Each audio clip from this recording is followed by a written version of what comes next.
Hey guys, welcome to my channel. আমি মহারাজ। এখন আমরা কথা বলবো হচ্ছে ভাই শাকিব খান একবার বরবাদের গল্প শুনে রাজি হয়ে গিয়েছিলেন। তার মানে বরবাদের গল্পটা ইটসেলফ, বরবাদের গল্প নেক্সট লেভেলে যেতে চলেছে, প্রচণ্ড ভালো হতে চলেছে, মাথা পাগলা করে দেওয়া বরবাদের গল্প হতে চলেছে।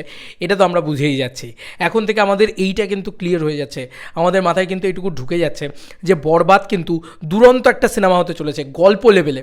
মানে আমরা যেটা সবসময় বলি, কমার্শিয়াল ছবির যদি গল্প ভালো হয়ে যায় না, আরও ভালো চলবে, আরও ভালো পাবলিক দেখবে। কারণ বাংলা ছবিতে, বাংলা কমার্শিয়াল ছবিতে ভালো গল্প, মৌলিক গল্প পাওয়াটাই খুব ডিফিকাল্ট। এবং বাংলাদেশ যেটা করে দেখাতে পেরেছে, রাফি যেটা করে দেখাতে পেরেছে, রায়ান রাফি যেটা করে দেখাতে পেরেছে, তুফান কিন্তু কারুর নকল ছিল না। তুফানে কিন্তু গল্পটা খুব নতুনত্ব ছিল, গল্পটা নিজের গল্প ছিল, বাংলাদেশের গল্প ছিল, ওখানকার রুটস কানেকশন ছিল। এবং বরবাদের ক্ষেত্রেও তাই, গল্পটা কিন্তু বরবাদের নিজস্ব। তো এই গল্পটা কিন্তু নেক্সট লেভেলে যেতে চলেছে। কারণ শাকিব খান 25 বছর ধরে ইন্ডাস্ট্রিতে রয়েছে, তিনি আজকে তুফানের মতন ছবি করে ফেলেছেন, তিনি ভালো গল্পের ছবি অলরেডি করে ফেলেছেন। তাহলে তিনি এতটুকু তো তার সেন্স হয়ে গেছে যে না ভাই, এবার গল্পটাকে ঠিকঠাকভাবে চুজ করতে হবে, নাহলে কিন্তু কোনো দিন ভালো ছবি হবে না। এবং ভালো ছবি না হলে, মানে ভালো গল্প না হলে ছবি বক্স অফিসে চলবে না। এটাই কিন্তু খুব সত্যি কথা। তো এটা আজকে কেন এই কথাটা বলছি, কারণ বাংলা চলচ্চিত্র জগৎ থেকে একটা পোস্ট আমি দেখলাম, এই পোস্টটা, সেই পোস্টটার নাম হচ্ছে এই পোস্টটা। তো নাটক পরিচালক কি শাকিব খানের মতো বড় হিরোকে সামলাতে পারবে? বরবাদ ঘোষণা যে কালে এসেছিল, সেই সময় এমন নানা জনের নানা কথায় সামাজিক যোগাযোগ মাধ্যম ভরে যেতে দেখেছিলাম।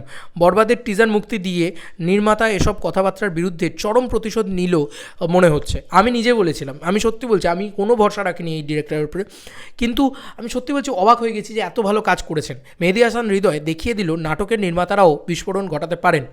সাংবাদিক শরীফ আল মামুন লেখায় জানতে পারলাম, প্রথম থেকেই খান সাহেব নির্মাতার গল্প ও কনফিডেন্সে মুগ্ধ ছিলেন। তাই তো গল্প শুনেই রাজি হওয়ার পাশাপাশি প্রডিউস করার আগ্রহও প্রকাশ করেন।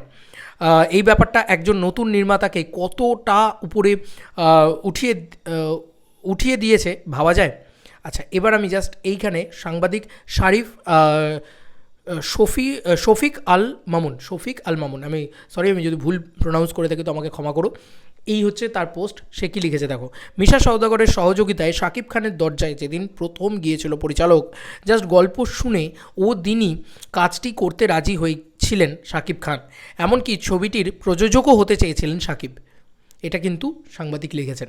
তো বুঝতে পারছো যে একটা গল্প প্রডিউসার পার্সপেক্টিভ থেকে ভাবো যে একটা গল্প কতটা বিজনেস দিতে পারে, সেটা শাকিব খান এতদিনে বোঝেন। হ্যাঁ, যে শাকিব খান নিজে প্রডিউসার হতে চাইছেন একটা ছবির, তার মানে বুঝতে পারছো যে একটা ছবির গল্প কতটা ভালো হলে তিনিও বুঝতে পারছেন না, আমি এটার প্রডিউসার যদি আমি হই, তাহলে আমি মানে প্রচণ্ড টাকা কামাতে পারবো, প্রচণ্ড বিজনেস করতে পারবো এই ছবিটা দিয়ে। পাতি বাংলা কথা, একদম বাংলা হিসাবে। তো বুঝতে পারছো যে বরবাদের গল্পটা কত স্ট্রং। এটাই তো সেটার প্রমাণ দিচ্ছে। মানে এটা কিন্তু ভয়ঙ্কর একটা ব্যাপার যে শাকিব খান নিজে প্রডিউস করতে চেয়েছিল বরবাদকে। তো বোঝা যাচ্ছে যে বরবাদ সিনেমার গল্পটা কতটা ইম্পর্টেন্ট, কতটা মানে পাওয়ারফুল। আর গল্পই আলটিমেট। যদি গল্প খুব ভালো হয় না, ভীষণ ভালো লাগে দেখতে। গল্প খুব ভালো, ঠিক আছে, স্ক্রিন প্লে খুব ভালো, ডিজাইন খুব ভালো করেছে, টিজারটা খুব ভালো ডিজাইন করেছে। তো এরকম একটা পরিস্থিতিতে দাঁড়িয়ে প্রচণ্ড একটা আশা তৈরি হয়ে যায়। এবং অলরেডি আমার বিশ্বাস যে বরবাদ ব্লকবাস্টার হবে। যে টিজার বানিয়ে দিয়েছে, বাংলাদেশের বড় বড় মানুষজনরা সবাই বলছে হলে যেতে ভাই আজকে বললে কালকেই রাজি আছি, কারণ আমি এরকমই, মানে এই যা দেখিয়ে দিয়েছে এটা দিয়ে আমি হলে যেতে রাজি আছি। হ্যাঁ, এবার তো তুফানের থেকেও বড় খেলা হবে। চলো বন্ধুরা, নতুন কোনো ভিডিওতে দেখা হবে। বাই।